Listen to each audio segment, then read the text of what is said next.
पुराने ढंग का सन्यासी क्यों नहीं बनाया? बिल्कुल ठीक कहते हैं। पुरातन काल के सन्यासी जन तो आत्मज्ञान पाकर एकांत में रहते थे, पर स्वामी जी इस समाज का दुख दूर करना चाहते हैं। इसलिए श्री हनुमान जी भी इन वानरों का दुख दूर करना चाहते हैं। नहीं तो हनुमान जी भी कह सकते थे कि ये जो वानर हैं अब ये रह रहे तो नहीं, पर हनुमान जी ने सोचा कि इनका दुख दूर कैसे हो, तो उन्होंने एक पर्वत के शिखर पर चढ़कर देखा। पर्वत का शिखर, अब यह एक अद्भुत बात है। पर्वत क्या है? पावन पर्वत वेद पुराना, पावन पर्वत वेद पुराना, नाम कथा रुचिरा कर नाना, राम कथा रुचिरा कर नाना। श्री हनुमान जी ने पर्वत के शिखर पर जाकर देखा। अब शिखर तो सर्वोच्च ऊंचाई है और पर्वत का शिखर, और इसका आशय यह है कि हम भी अगर समस्या का समाधान चाहते हैं तो पर्वत की सबसे ऊंची चोटी पर जाकर देखें। श्री हनुमान जी ने इन पर्वतों की चोटी पर जाकर ही देखा। और पर्वतों की चोटी का आशय क्या है? हनुमान जी ने इन सदग्रंथों में सार के रूप में क्या है सो देखा। इसमें हनुमान जी ने ऊपर जाकर देखा तो ऊपर जाने पर उन्हें एक चीज दिखाई पड़ी। क्या? एक गुफा। बहुत खग प्रवेशन्ते ही माही, बहुत से खग उसमें प्रवेश करते हैं और पानी पीकर लौटते हैं, फलाहार करके लौटते हैं। श्री हनुमान जी ने उस गुफा को देखा, समझ गए यह प्यास इस गुफा के भीतर जाए बिना बुझ नहीं सकती। इसीलिए उन्होंने बंदरों से कहा कि तुम लोग अपनी तृषा शांत करना चाहते हो तो इस गुफा के भीतर चलो।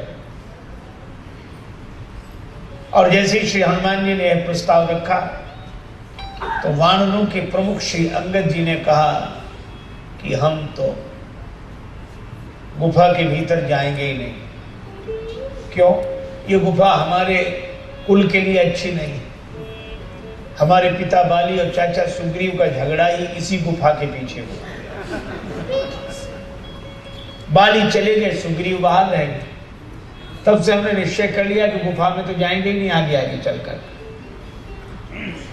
तो फिर जाए कौन? तब कहा कि जिसने गुफा बताई वही जाए।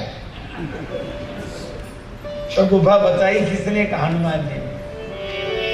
आगे के हनुमंत लीला, आगे हनुमंत, आगे हनुमंत बलबीरा, आगे के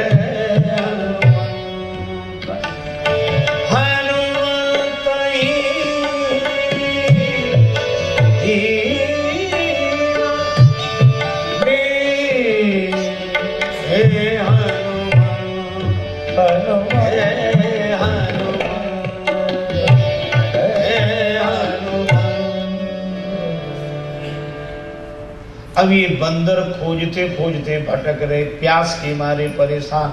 श्री हनुमान जी को आगे किया तो गुफा में तुरंत प्रवेश कर गए। बैठे विवर विलंब न कीना। और इसका आशय यह है कि गुरुदेव को आगे कर लो। श्री हनुमान जी कौन? जय जय जय हनुमान गोसाई, कृपा करो गुरुदेव की नाई।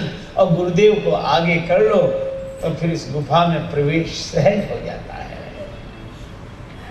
और यही किया वानरों ने, श्री हनुमान जी को आगे किया। और इसका आशय यह है कि गुफा में प्रवेश करने के लिए गुरुदेव ही आगे आगे चलें तभी प्रवेश मिलेगा। आश्चर्य, ये गुफा कौन सी है?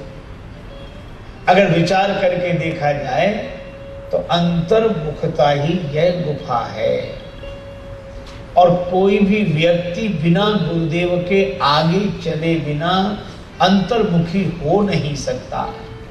इसीलिए श्री हनुमान जी को आगे आगे किया। और वानर जब उस अंतर्मुखता की गुफा में प्रवेश करते हैं तो वहां एक देवी का दर्शन हुआ। अजय देवी बड़ी विलक्षण है। उस देवी का नाम है स्वयं प्रभा। अब यह एक अद्भुत बात है, इस देवी का नाम है स्वयं प्रभा, और स्वयं प्रभा का अर्थ होता है स्वयं का प्रकाश। जब भीतर अंतर्मुखता में प्रवेश किया तभी भीतर का प्रकाश प्राप्त हुआ। अब ये भीतर का प्रकाश क्या है? अगर हम लोग विचार करके देखें तो एक बार एक सज्जन मुझसे कह रहे थे कि ये भीतर का प्रकाश हमें तो समझ में नहीं आता, पर भगवान श्री कृष्ण ने कहा न तद्भासयति सूर्यो न शशांको न पावकः यद् गत्वा न निवर्तन्ते तद्धाम परमं मम।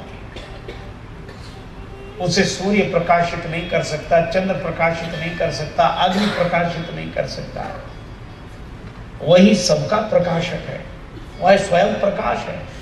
अच्छा, स्वयं प्रकाश दिखता कैसे? चलो मैं आपको एक बात बताऊं।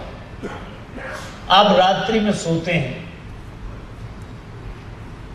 तो सोते समय क्या करते हैं? लाइट बुझा, नींद नहीं आ रही, लाइट, तो पहले तो लाइट बुझा दी, कमरे के किवाड़ बंद कर लिए, फिर सोए तो आंख बंद कर ली, आंख बंद करने के बाद चादर ऊपर से ओढ़ ली। अब आप विचार करना, लाइट नहीं है, आंख बंद कर ली, आंख खुली नहीं है, चादर आपने ओढ़ रखी है, पर रात्रि को जब आप स्वप्न देखते हैं, अब आप विचार करो ये स्वप्न किस प्रकाश में दिखाई देता है? कहते महाराज रात को हम वहां गए, वहां से वहां गए और हमने ऐसा देखा और वैसा देखा, और बहुत साफ साफ दिखाना है, इतना साफ स्वप्न दिखा। ये स्वप्न किसके प्रकाश में दिखता है? यह स्वप्न जिसके प्रकाश में दिखता है उसी को स्वयं प्रभा बोलते हैं। पर इस स्वयं प्रभा का अनुभव भीतर जाने पर ही होता है, और जागा हुआ व्यक्ति ही भीतर जाएगा, और गुरुदेव का अनुगमन करके ही कोई भीतर जाएगा। स्वयं प्रभा ने कहा अब तुम लोग जल पियो, पहले फलाहार करो। वानरों ने जल पिया, फलाहार किया, फिर अपने पास बुलाया। श्री सीता जी तुम्हें मिली? सब बंदर उदास होकर बोले नहीं मिली। कैसे खो जाएगा? तो आप क्या समझती हैं, क्या हम वन में आंख बंद करके घूमते रहे? हमने आंख खोलकर एक एक कोना देखा है, सीता जी नहीं मिली। स्वयं प्रभा ने कहा इसीलिए तो नहीं मिली, क्योंकि तुम श्री सीता जी को आंख खोलकर देख रहे हो। दुनिया को देखना हो तो आंख खोलकर देखो, और दुनिया वाले को देखना हो तो आंख बंद करके ही देखना चाहिए। श्री सीता जी को देखना हो तो आंख बंद करके ही देखो, ऐसे नहीं दिखेंगे। उल्टी ही चाल चलते हैं दीवान गाने इश्क, आंखों को बंद करते हैं दीदार के लिए। इसलिए स्वयं प्रभा ने कहा कि आंखें बंद करो, तुम्हें श्री सीता जी मिल जाएंगी, मेरा वचन। और मैं श्री राम जी के पास जा रही। बंदरों ने आंख बंद कर ली, लेकिन आप बंदरों से आशा करोगे कितनी देर तक आंख बंद रखें?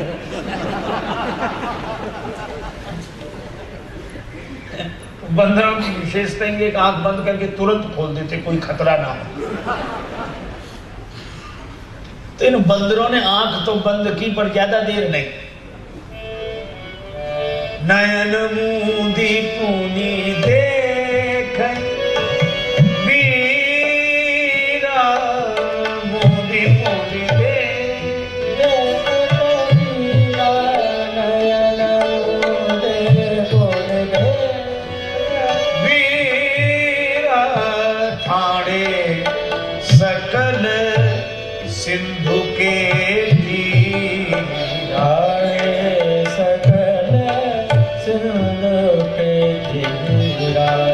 नयन मूंदी पुनि देख वीरा नयन मूंदी पुनि देख देख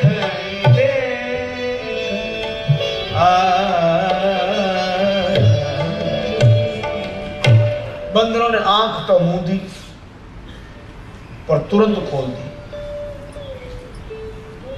इसीलिए तो समुद्र किनारे ही पहुंचे। सामने संशय का समुद्र हिलोरे भर रहा है।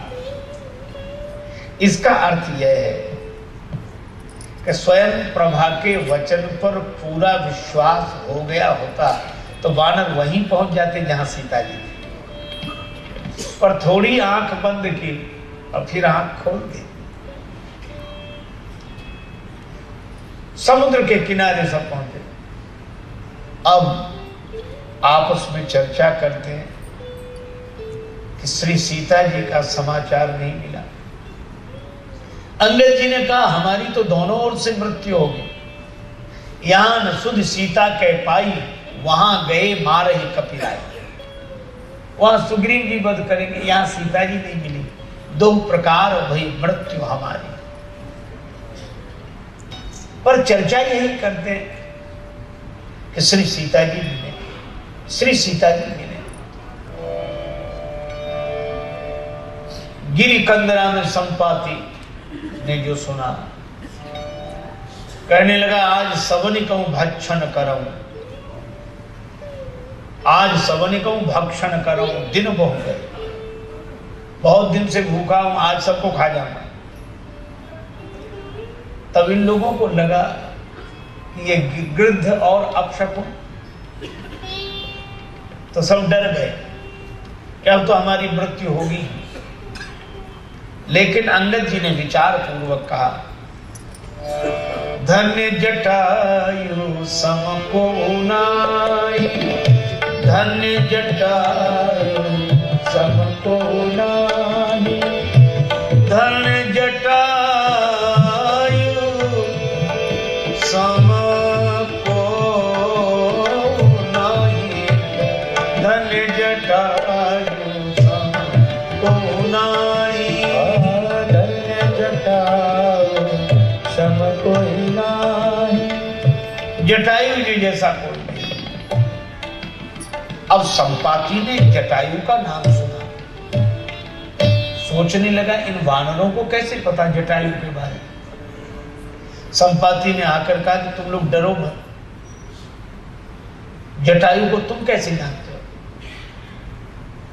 अंगद जी ने कहा कि जटायु जी ने श्री राम काज में देह त्याग दिया। राम काज कारण तन त्यागी, हरिपुर गए परम बड़भागी।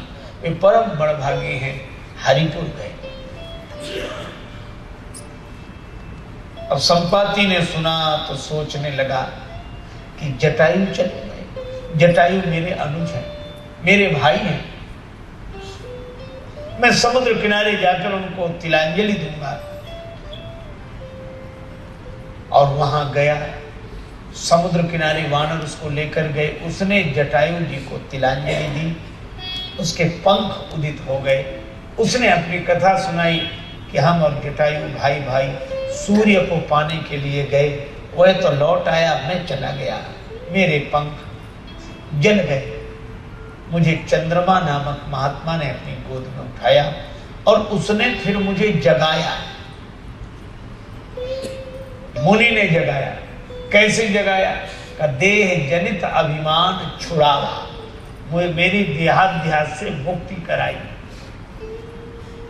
और उसी ने वरदान दिया था कि तुम बंदरों को सीता जी का दर्शन करा देना, समुद्र किनारे तुम्हें पंख मिल जाएंगे। मुझे पंख मिल गए, अब मैं देखूं तुम नाइन गीधई दृष्टि अपार। मैं देख रहा हूं श्री सीता जी उस पार अशोक वृक्ष अशोक वाटिका में विराजमान है। मैं वृद्ध हो गया, नहीं तो तुम्हारी कुछ सहायता करता। अब आप विचार करो, संपाति तो गया, अब वंदर सोचते हैं कि श्री सीता जी उस पार और हम इस पार, पता लग भी गया तो हम करें क्या? पर नहीं, निश्चय ऐसा ही होना चाहिए। उत्तिष्ठत जागृत प्राप्त वरान्य बोधत, अपना लक्ष्य प्राप्त करके रहेंगे, सीता जी को प्राप्त करके रहेंगे। हम समुद्र किनारे उदास नहीं बैठ सकते। आप विचार करो, धन्य है श्री राम जिनके साथ रहने वाले कुछ वानर वीरों ने श्री सीता जी का पता लगाया। राम जी की यात्रा उत्साह की यात्रा है। राम जी की कथा तो जीवन में उत्साह जगाने वाली है। कैसी भी प्रतिकूल परिस्थिति आई तो भी राम जी आगे बढ़े, आगे चले बहुरी रघुराया, ऋष्यमोख पर्वत नियर आया। राम जी कभी पीछे नहीं लौटते, आगे बढ़ते हैं, आगे बढ़ते हैं, आगे बढ़ते हैं। कदम चूम लेती है खुद आके मंजिल, मुसाफिर अगर अपनी हिम्मत ना हारे। अगर राह